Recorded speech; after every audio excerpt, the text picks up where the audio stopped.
there guys, welcome to our channel.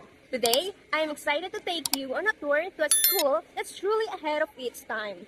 From the state of the facilities to its innovative approach to learning. This school is the epitome of 21st century education. So, let's dive in and explore! Hey Myla, wait! Can we join you? Of course you can! So, what are we waiting for? Let's!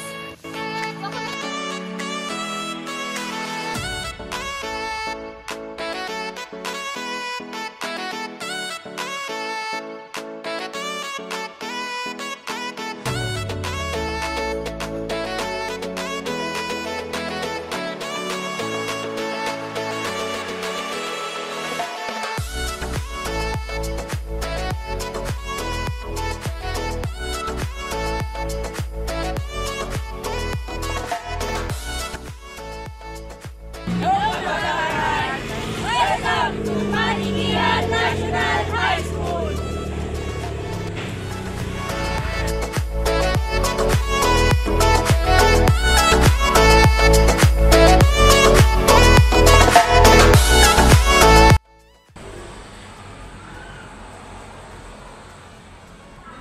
Hello, Eskwela.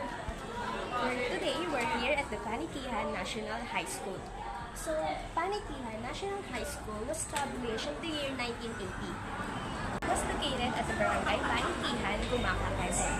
It has a total of 18 junior high school teachers and 8 senior high school teachers. And of course, the students that are enrolled here is about 482 students. And now, come and join us to discover how beautiful the Panikihan National High School is.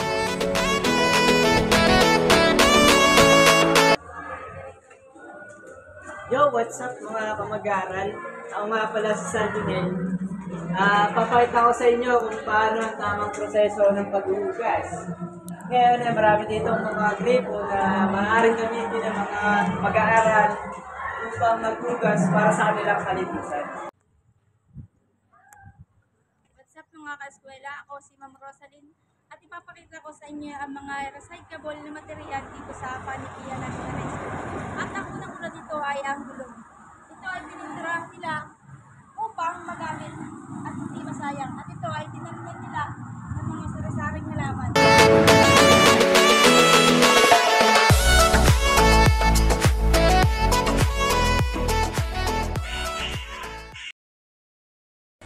Hello everyone! Ngayon, alamin naman natin kung ano ang mga teknolohiya na maaaring gamitin ng mga mag-aaral dito.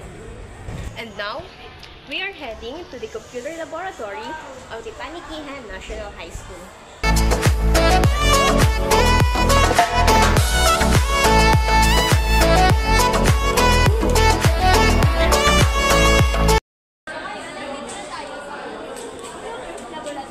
Kung mapapansin nyo, meron ng bits para safety ng mga meron silang dalawang para sa computer. Ngayon, hindi ko kaya magpakita ko doon sapagkat meron nagkaklase. What's up classmate? Ngayon ipapakita ko sa inyo ang isang espesyal na lugar kung saan inaalagaan at pinapalago ang iba't ibang uri ng halaman, lalo na ang mga bulaklak. Ngayon, samahan nyo ako. Ngayon, nagbabalik na tayo. Ngayon, tingnan nyo yung mga iba't ibang klase ng halaman. Ito. Tapos, meron pa rito.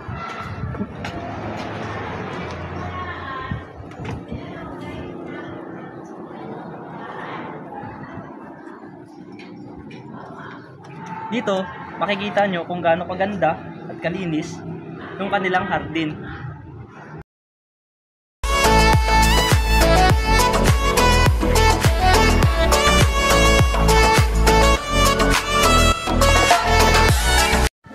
Hello mga ka-eskwela, ako si Sir Agnes At ako naman si Ma'am Ira May at andito kami ngayon sa Science Laboratory. ng Panikihan National High School. Ano pang hinihintay nyo? Pasukin na natin.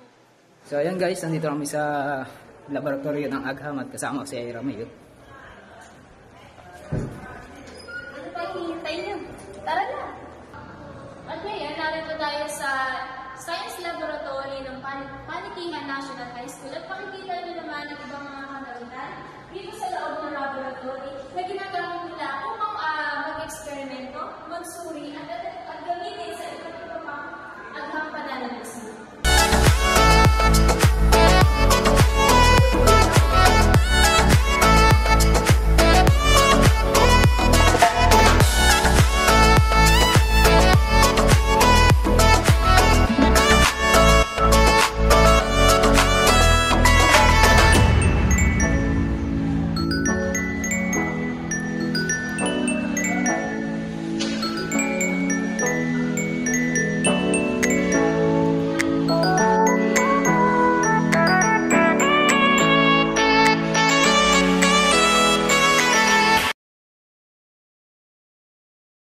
Hello vlog, I'm Victor Citosado.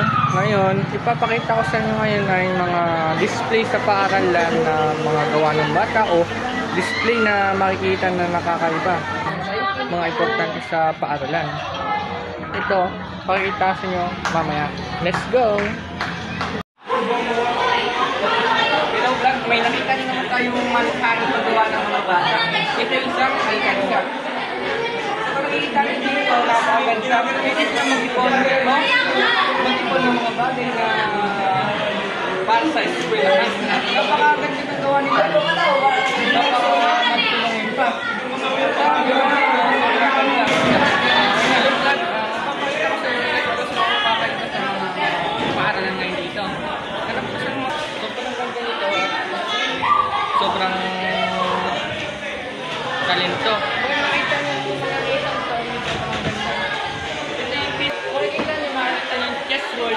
Ayun pa, mga yan, kita mo yan.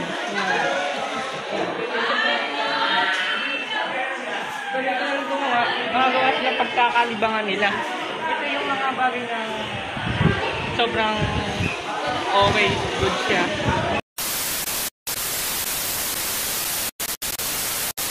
The third day, isn't it guys? Yes, I agree. Pero aminin nyo, nag-enjoy kayo, di ba? Siyempre naman! Hello guys!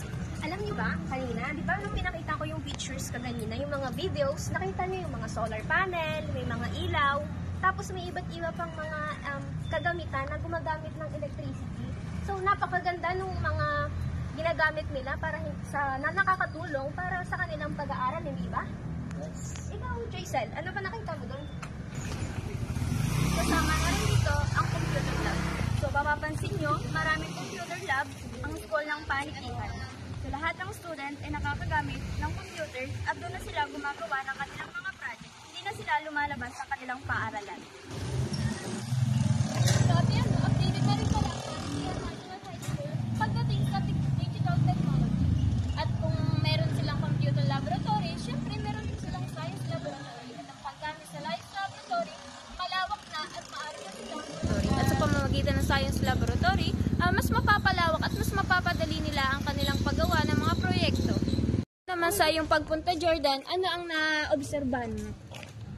Sa akin, naobserbahan sa Panikihan National High School, hindi lamang sa malawak na espasyo meron sila, kundi kumpleto din sila sa mga gamit na makakatulong sa mag-aaral para sa kanilang pagsisiyasat. At alam mo pare, sa kanilang environmentally friendly ay meron silang sariling hand washing area na kung saan ay makakatulong sa kanilang kalinisan. At bukod pa doon, mayroon silang mga recyclable material. At kabilang na doon ang mga gulong. O di ba ang galing? Yes. Pininturahan nila yun para hindi masayang at napakanabangan pa nila yun. Tama ka dyan. Di ba? Meron silang mga recycled materials. Oo. Nakita ko rin na meron silang mga garden at saka pwede din silang magtanim ng mga halaman.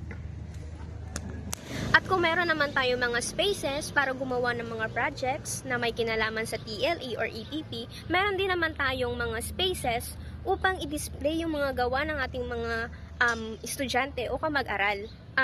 Cruzado or Victor, ano ba yun? Makikita nyo kaganyan yung pumunta tayo sa Panikihan. Yung mga gawang display ng mga bata, ito yung halimbawa nito yung sa kaninang video na alkansya. Ito yung magbibigay na expression sa mga bata na mga gawain napaka malikhain. Hey there viewers! My friends and I did enjoy having our tour at Panikihan National High School. Parang gusto kong bumalik uli doon. Kayo ba? Gusto nyo bang bumalik uli doon? Oo naman! Siyempre. So, kayo ba guys? Gusto nyo bang bumalik? So, this is the end of our vlog for today. Please like, subscribe, and don't forget to share this video. Thanks for watching! Bye!